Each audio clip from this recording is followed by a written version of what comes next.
My name is Olivia Aaron, and I'm 36 years old. The air in the Grand Aaron family hall was electric with the kind of suppressed tension that only family gatherings can produce. This year's annual reunion was supposed to be a celebration of triumphs and unity, but it felt more like a court of wary allies. I should have known it would be like this. The room was filled with laughter, sure, but beneath it lingered the sharp edges of unspoken words and simmering rivalries. Childhood memories, as bittersweet as a dried-out wine, added to the atmosphere, each cousin and aunt a reminder of battles fought and lost. The centerpiece of this charade was my cousin, Stephen Aaron. Stephen, with his slicked-back hair and omnipresent sneer, was everything you'd expect from someone who had coasted through life on charm and our grandfather's fortunes. He had appointed himself the voice of the family, a self-serving, insidious parasite of a man. As he raised his glass to make yet another of his speeches, I braced myself. He rarely missed an opportunity to take a swing at me, and tonight I could see the verbal bullet being loaded. To family, Stephen began, his eyes flickering over the gathered, calculating, before landing on me with a predatory gleam. And to those of us who never quite made it. The smattering of laughter that followed was tinged with discomfort, but Stephen relished it. Olivia, our own little temp worker drifting from job to job, never quite finding her footing, he said with a smirk. His words hung in the air like smoke from a wildfire, tainted and acrid. It wasn't just an insult, it was a declaration of war. His eyes challenged me to respond, to rise to the bait and flounder under the scrutiny of family judgment. But I refused to give him that satisfaction. Instead, I smiled, a sharp, calculated smile that promised the kind of retribution he'd never see coming. As the laughter faded, I mulled over Stephen's words. The Temp. He'd called me, just another way to diminish my efforts and achievements. But what Stephen didn't know was that his little jab had lit a fire that would consume everything he held dear. Work had been hard, that's true. I'd worked my way into a small but promising tech company, starting at the bottom, another nameless employee among many. But I was a temp only in name, not in spirit. I had plans, aspirations that reached far beyond the mundane routines of office life. More importantly, I had a strategy. Stephen's insult was not just an attempt to humiliate me, it was a denial of my potential. And nothing entices a tactician like a denial to be proven wrong. The days following the reunion were a blur of controlled chaos as I set my plan into motion. Stephen, in his arrogance, had never anticipated that I would fight back, much less retaliate with a precision that mirrored his own malice, but far outstripped him in effectiveness. It began with my move into Stephen's professional sphere. He was on the board of a company, Aaron Enterprises, a relic of our grandfather's empire. It was profitable, yes, but stagnant under Stephen's leadership. I had learned of a potential weakness, a project that Stephen had bungled, leaving records and financial documents vulnerable to scrutiny. The first strike was subtle. I infiltrated the company's network, found the damning files, and quietly copied them. It was a calculated risk, but the payoff was immediate. Stephen never noticed the missing files until it was too late.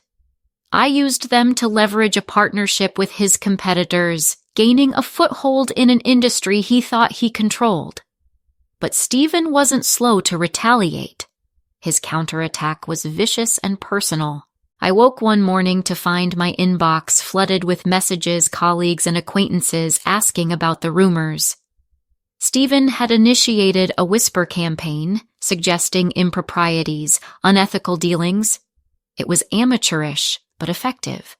It stung like a betrayal, but I was prepared. cold analysis, I told myself. Stay objective. People, like chess pieces, move predictably when you know their patterns. I countered Stephen's whispers with a carefully curated narrative of my own.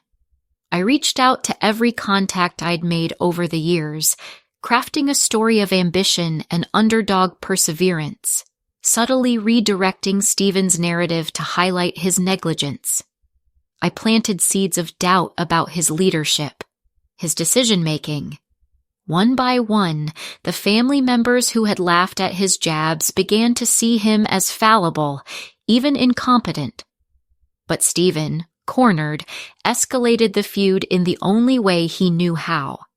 He went after the family. He began to sow division at its core, pitting cousin against cousin, turning small grievances into insurmountable rifts. His crowning move was an attempt to cut me off from the family entirely, poisoning my relationships with them, suggesting I was out to destroy the family's legacy. This attack cut deeper than I expected. I needed to act decisively. My final counter move required ingenuity and a level of audacity that bordered on madness.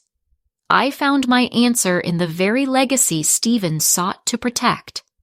I reached out to a silent partner, an old family friend who had remained neutral in our feud. With their help, I acquired a controlling interest in Aaron Enterprises. It was a bold move, one Stephen never saw coming, his arrogance blinding him to my potential. The climax played out in the family boardroom, a grand theater of polished wood and leather chairs. Stephen, smugly confident, had called a meeting to cement his leadership, assuming his campaign had left me weakened and isolated. But today, the boardroom was my battleground. As the meeting commenced, I sat across from him, my demeanor calm and unyielding as stone. He launched into his speech, filled with grandiose plans and empty promises. Only when he finished did I make my move. I stood, the room silent, all eyes on me. "Stephen," I said, my voice steady, "you talk of legacy and family, but you've forgotten one crucial fact." I placed the documents on the table, proof of my new position, the control I now wielded. The true legacy of the Aaron family is its resilience. The shock in Stephen's eyes was a victory sweeter than any I'd known. "You called me the Temp," I continued, "but you underestimated me. Today, I own the company you thought was your kingdom." My words hung in the air, undeniable and final. The room erupted, some in outrage, others in disbelief, but I remained composed. In that moment, Stephen realized the depth of his miscalculation. His own hubris had been his undoing. As the meeting adjourned and the family dispersed, I felt the weight of my actions settle on my shoulders. It was heavy, yes, but it was also freeing. I had won not just a battle, but the war. The family was changed, fractured, but it was also mine to rebuild. I knew the road ahead would be long and fraught with challenges, but I was ready. Stephen's defeat was a reminder of my strength, a testament to the power of resilience and strategic brilliance. As I left the boardroom, I paused for a moment, allowing myself a small smile. "They called me the Temp," I whispered to the empty room. "But now, I own it all."